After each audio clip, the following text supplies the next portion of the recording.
महोदया, जीएसटी एक आधुनिक भारत में हुई क्रांति है। इसके अनेक विशेषताएं, मैं 5 विशेषताओं को चिन्हित करूंगा। पहली विशेषता ये कि ये सभी राज्यों ने इकट्ठा आकर बनाया हुआ कानून, तय किए हुए रेट और तय किए हुए नियम, ऐसा कानून पहली दफा बना है। केंद्र सरकार अपने कानून करता है, राज्य सरकार अपने कानून करता है, लेकिन सभी राज्य इकट्ठा आकर ये कानून बना, ये इसकी सबसे बड़ी विशेषता है। और उसमें बीजेपी तो है ही, लेकिन बीजेपी है, कांग्रेस है, बीजेडी है, डीएमके है, सीपीएम है, वाईएसआरसीपी है, टीएमसी है, आम आदमी पार्टी है। देश के सभी राजनीतिक दल बाहर कुछ भी बोले, इकट्ठा आकर ये कानून तैयार हुआ, इकट्ठा आकर उसके नियम बने, इकट्ठा आकर उसके रेट तय हुए। ये कोऑपरेटिव फेडरलिज्म का एक अद्भुत नमूना है और इसलिए हमें गर्व होना चाहिए इस जीएसटी पर। और अरुण जी का स्मरण सभी करते हैं कि सभी राज्यों को साथ लेने के लिए उन्होंने भी बहुत मेहनत की। तो ये पहला विशेष है। जीएसटी काउंसिल ये दूसरा विशेष है।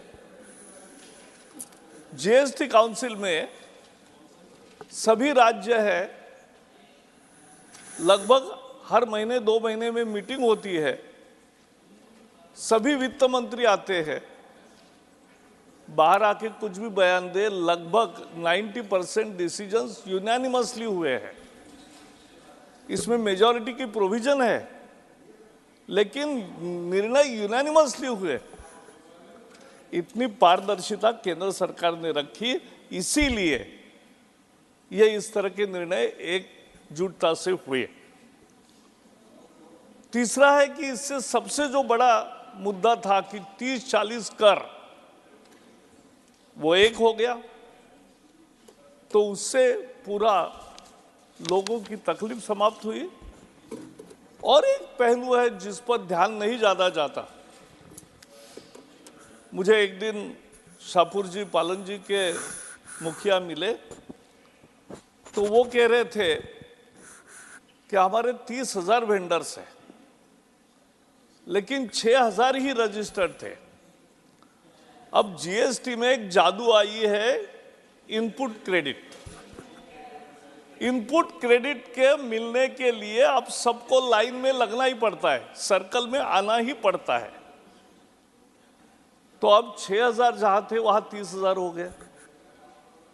तो टैक्स का हिसाब दिया मोदी जी ने, देश को अकाउंटेबल बनाया और आसान भी बनाया। ये मोदी जी के राज की विशेषता है और जीएसटी उसका उदाहरण है।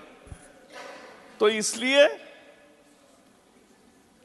और 2 चीजें है ही कि स्टेट जीएसटी का तुरंत क्रेडिट राज्य को मिलता है, तुरंत 1 मिनट में। तो ये पहले कभी नहीं होता था। केंद्र से कुछ आना है तो कितनी प्रतीक्षा करनी पड़ती थी कांग्रेस के जमाने में। लीकेजेस सारे बंद हो गए, क्योंकि अब लुका छपी कोई नहीं कर सकता। अब बात सीधी हो गई कि हर एक कोई अपना टैक्स भरेगा तो उसको आगे इनपुट क्रेडिट मिलेगा। ये चेन चलती रहेगी और फाइनली जो वैल्यू एडेड टैक्स है वो सरकार को मिलेगा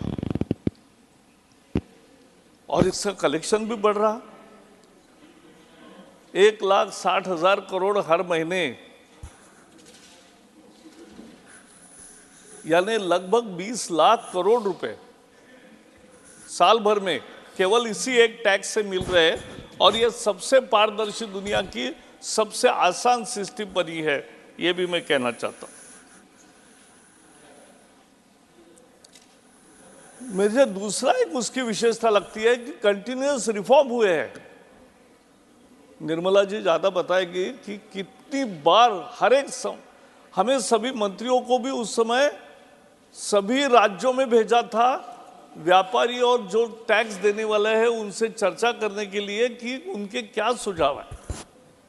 सुझाव मांगने के लिए दरवाजे में जाने वाली ये पहली सरकार है, और सुझाव लिए और उस दुरुस्त भी किए। आज भी यह प्रक्रिया निरंतर चल रही है, इसीलिए जीएसटी पर लोगों को गर्व है। मैंने 4 दिन पहले ही वित्त मंत्री को एक पत्र लिखा है।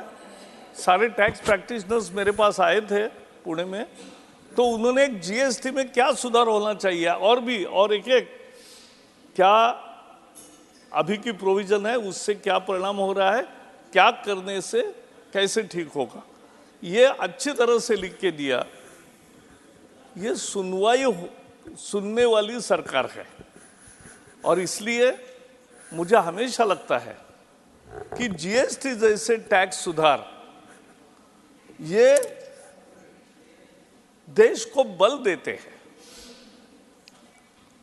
ये सुधार आम सुधार नहीं है, और खासकर मैंने देखा है कि टैक्स के बारे में कभी एक राय नहीं होती। मैं महाराष्ट्र से आता हूं। महाराष्ट्र में ये मनरेगा जो आज है वो पहले हमारे यहाँ रोजगार गारंटी योजना शुरू हुई थी 72 के अकाल में। तब प्रोफेशनल टैक्स लगाया था जो ज्यादा कमाते हैं उन पर। वो प्रोफेशनल टैक्स एक टैक्स था जो उदाहरण की सभी पार्टियों ने एक साथ तय किया और सर्वसम्मति से पास हुआ। ये कानून ऐसा ही हो गया, और इसलिए जीएसटी ये बहुत महत्वपूर्ण माइलस्टोन है भारतीय अर्थव्यवस्था के सुधार में, पारदर्शिता लाने में, और पारदर्शिता के साथ एक लोगों को आश्वस्त करने का कि ये पैसा आपका आया, आपको भी तसल्ली होगी कि कोई हेराफेरी नहीं है।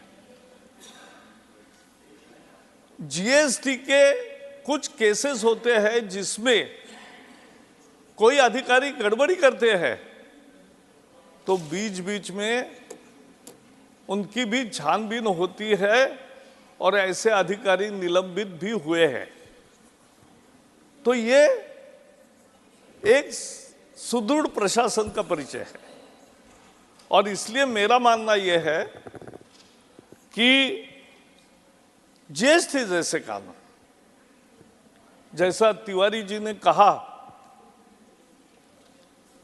इकोनॉमिकली बैकवर्ड क्लास का कानून जिसे संविधान संशोधन करना पड़ा, लेकिन वो इसलिए माइलस्टोन है कि जैसे ईबीसी का ज्यादा लंबा बोलने की जरूरत नहीं, लेकिन सत्य है कि आज तक एससी एसटी और ओबीसी को आरक्षण मिलता, लेकिन जो अन्य समाज में भी गरीब है उनका क्या? तो गरीबी के आधार पर आरक्षण मिले, ये पहली दफा हुआ कानून, और लोगों ने सहर्ष स्वागत किया, स्वीकार किया, सभी समाज उसमें आते। और इसलिए इस तरह के जो सुधार हुए हैं मोदी सरकार में, उसमें एक बेहतरीन पहलू है जीएसटी। यह हमेशा यादगार रहेगा, और लगातार इसमें सुधार होता रहा है। ये मुझे बहुत महत्वपूर्ण लगता है, क्योंकि नहीं तो फिर वहां अटक जाता है।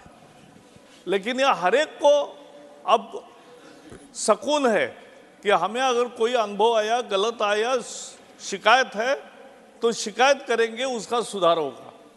तो ये इस कानून के सारे पहलू है, जो विशेष पहलू थे मैंने बताए। बहुत बहुत धन्यवाद।